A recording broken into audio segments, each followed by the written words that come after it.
Hi. അപ്പോൾ ഇന്ന് ഞാൻ വളരെ ലേറ്റായിട്ടാണ് എഴുന്നേറ്റത്. അപ്പോൾ അതിൻ്റെ കൂടെ തന്നെ ചെറിയ പണിയും കിട്ടി. ഗ്യാസ് തീർന്നു. എല്ലാം ഇന്ന് വിറകടുപ്പിൽ വേണം ചെയ്യാൻ. അപ്പം രാവിലെ ഇഡ്ഡലി വെച്ചിരിക്കുകയാണ്. പിന്നെ എല്ലാം വിറകടുപ്പിൽ ചെയ്തതിന് ശേഷം മക്കളെ സ്കൂളിൽ വിടുക കേട്ടോ.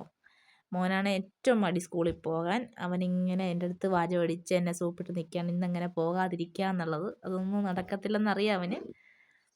പക്ഷെ മോൾക്ക് ഭയങ്കര ഇഷ്ടമാണ് കേട്ടോ. അവൾ ഡെയിലി സ്കൂളിൽ പോകും. അവളങ്ങനെ മടിച്ചിരിക്കത്തൊന്നുമില്ല.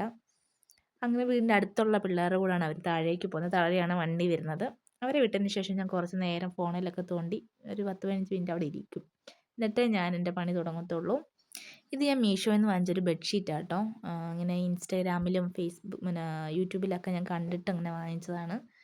നല്ല ബെഡ്ഷീറ്റാണ്, നല്ല കോട്ടൺ ബെഡ്ഷീറ്റാണ്. വെറും 330 രൂപയ്ക്കാണ് ഞാൻ ഇത് വാങ്ങിച്ചത്.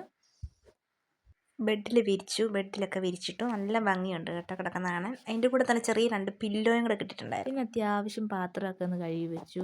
രാവിലെ എല്ലാം ചെയ്തതിൻ്റെ ബാക്കി പാത്രം സിങ്കിലിട്ടിരിക്കുകയായിരുന്നു. അതെല്ലാം ഒന്ന് കഴുകി ഒതുക്കി വെച്ചു. പിന്നെ ഒരു 10:30 ഒക്കെ ആയപ്പോൾ ഞങ്ങൾ രണ്ടുപേരും കാപ്പി കുടിച്ചു കേട്ടോ. ഇഡ്ഡലിയും കടലക്കറിയും ചായയും